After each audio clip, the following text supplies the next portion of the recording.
मैं चाहता हूँ कि मेरे इस क्लास की शुरुआत गरीबी गरीबी हटाओ के नारे से शुरुआत की जाए,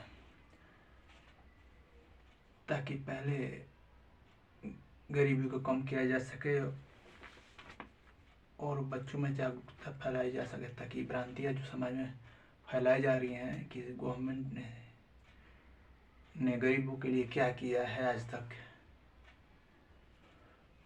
तो मैं केवल पहली सरकारों का तो डाटा अभी नहीं दे पा रहा हूँ, लेकिन अभी इन हाल फिलहाल के 5 सालों का मेरे पास जो डाटा है, मैं उनमें से कुछ योजनाओं का विवरण दूंगा, जिससे कि कम से कम एक गरीब परिवार को 12 से 15 लाख रुपए की इनडायरेक्ट है भारत और बिहार सरकार मिलाकर देती है। और इस आधार पर हमने 5 साल का लेखा जोखा सरकारी योजनाओं का निकाला है।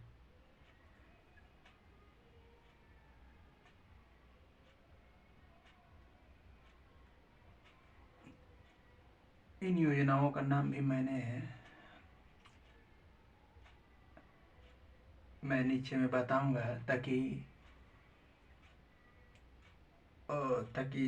लोगों को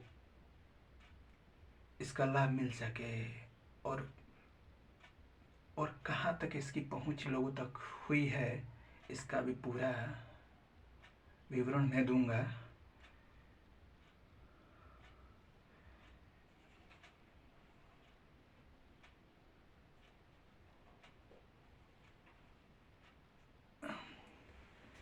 इसमें सबसे प्रथम योजना है आयुष्मान भारत योजना, जिसमें 5 लाख तक का इलाज दिया जाता है सरकार द्वारा।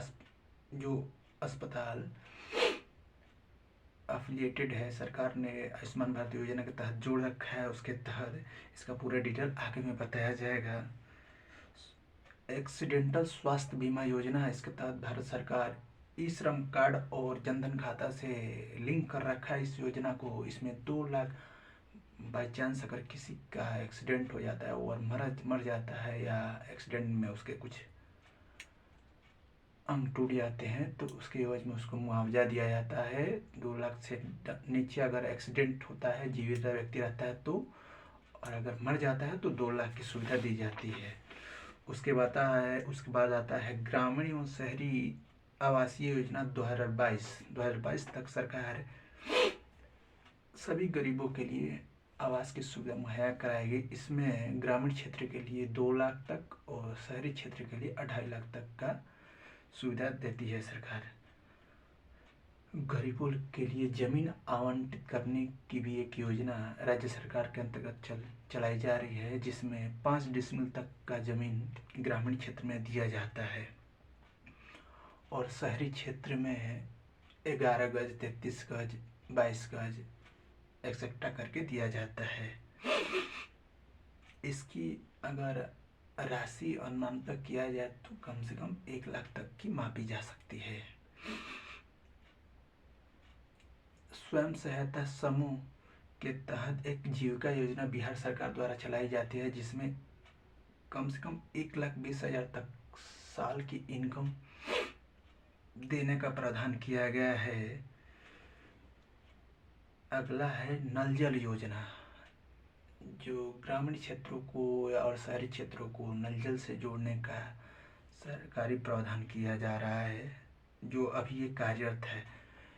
किसान सम्मान निधि किसानों को प्रति साल 6,000 रुपये की अवधि 3 टर्म में देने का प्रावधान किया गया है। मातृत्व प्रसव योजना 2 बच्चों के लिए 5,000 रुपये तक देने का प्रावधान किया गया है। और राशन कार्ड की व्यवस्था, जो कि 1 नेशन 1 राशन कार्ड के माध्यम से सभी गरीबों को पहुंचाने में लाभप्रद सिद्ध हो रहा है।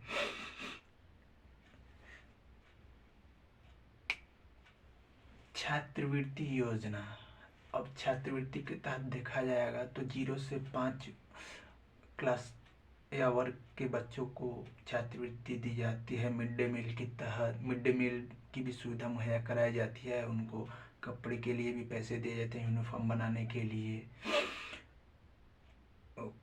कॉपी किताब के लिए भी पैसे दिए जाते हैं।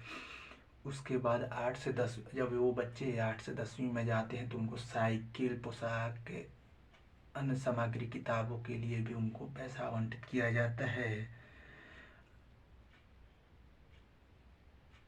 उसके बाद अगर देखा जाएगा तो मनरेगा के तहत कम से कम 100 दिन का रोजगार गारंटेड देना अनिवार्य कर दिया गया है, जिससे कम से कम 50,000 तक की मिनिमम आय मेरे अनुसार लगता है कि दिया जा सकेगा, एक साल में दिया जा सकेगा।